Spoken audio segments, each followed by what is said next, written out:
এই বদমাশ বেটা, তোমার লেগে বাইরে যায় শান্তি পাই না, মানুষে খালি বিচার দেয়। সাইফুল ভাইয়ের পরে কি করছো? কই আমি কিছু কই নাই তো, সাহেব ভাই কইছি তো করছি। কি কইছে? আরে আমি গেছি 5টা টাকা লয়ে আর দোকানে মেরিল কিনবা, পরে 5 টাকা মেরিল কিনুন লাগতো না, যে মেরিল দেহার ঠোঁটে যায় গসা দেওকা। পরে আইতে দেখি দেহার বউ মেরিল দিয়ে যাইতেছে, পরে হের বউর ঠোঁটে মেরে গসা দিছে।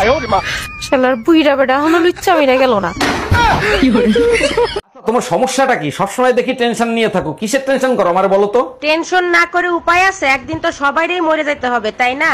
এতে টেনশন নেওয়ার কি আছে? যার জন্ম আছে তার মৃত্যুও হবে। একবার চিন্তা করো, সবার শেষে যে মারা যাবে তাকে গোরস্থানে নিয়ে যাবে কে?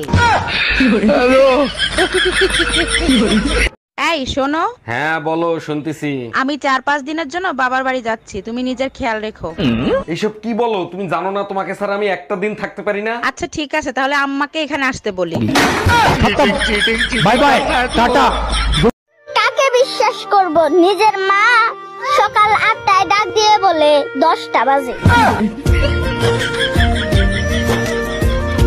এই আমাদের বিয়ে পড়াইছে কাজী সাহেবকে কত টাকা দিছো? কাজী সাহেব বলল চেহারা বিবেচনা করে যা মনে চায় তাই দেন। আমি শুনতে চাইছি কাজী সাহেবকে কত টাকা দিছো? 100 টাকা দিছি। আমার চেহারা এত খারাপ যে 100 টাকা দিছিস? আর কাজী সাহেব যে 80 টাকা ফেরত দিছে। কি?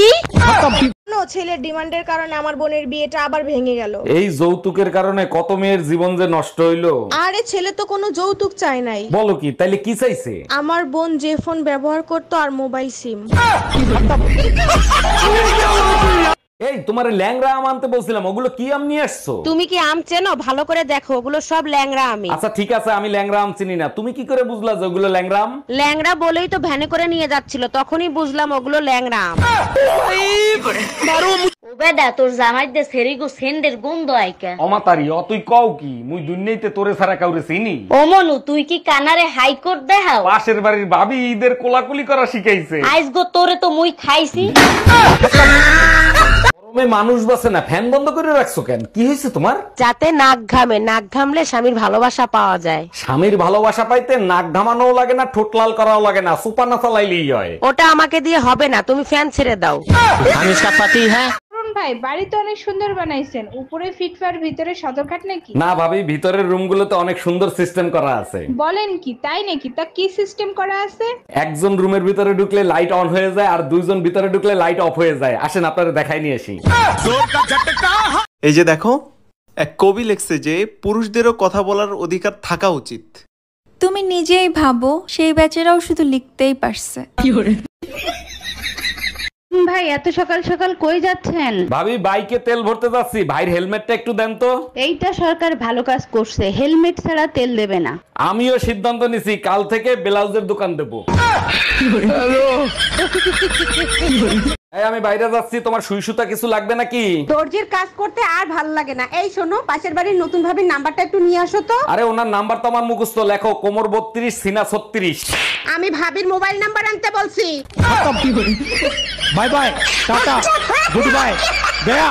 ডাল ফুরাইছে, ডাল ফুরাইছে, 3 বেলা হাতির মতো খাস, ওইরকম খাইলে রাজার গোলাও ফুরিয়ে যাইবে। ওগেদের বাপ কামে যাওয়া রে। কামে তো যাইতেই হবে, তা না হলে হাতির খোরাক মিটাবো কেমনে? কি হয়েছে? বুকের মধ্যে অনেক ব্যথা করতেছে। কি বলো? আমি তো ভাবছি আজকে শপিং এ যাব। সত্যি? এটা আগে বললে তো বুক ব্যথা করতো না। চলো চলো চলো তাড়াতাড়ি। অরুণ ভাই, শুনলাম আপনার শ্বশুর আপনাকে হেলমেট দিছে কিন্তু গাড়ি দেয় নাই। হ্যাঁ ভাবি, ঠিকই শুনছেন, হেলমেট দিছে, গাড়ি দেয় নাই। আমি তো শুনে অবাক হয়ে গেলাম, হেলমেট দিল কিন্তু গাড়ি কেন দিল না? 6 মাস পরে বুঝলাম, যখন আপনার ভাবি পিছন থেকে বেলুন ছুঁড়ে মারছে। জানো, রোমিও ভাই ভাবিরে খালি সন্দেহ করে, আজকে গায়ে হাত তুলছে। কি? ওর এত বড় সাহস ভাবির গায়ে হাত তুলছে? তা ভাবি কিছু বলে নাই? ভাবি বলছে ওরে ছাইরা দিবে, দরকার হইলে শয়তানের সাথে সংসার করবে। জানো, ছোটবেলা বাবা মা আমারেও বলতো আমি নাকি বড় শয়তান।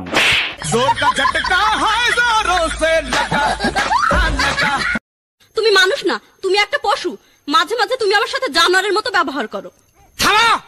চোরের আবার বড় গলা। হ্যাঁ, তোমার বাবার ঘুষের টাকার অংশ পাবো বলেই তো তোমার মতন পেজির বেড়াল গলায় ঝুলিয়েছি। তুমি কি ড্রেসিং টেবিলের সামনে দাঁড়িয়ে তোমার চেহারাখানা একবার দেখে থাকো না? হ্যাঁ, আমার মতন ছেলে যে তোমার মতন মেয়েকে বিয়ে করেছে, এই তো তোমার 14 গোষ্ঠীর ভাগ্য।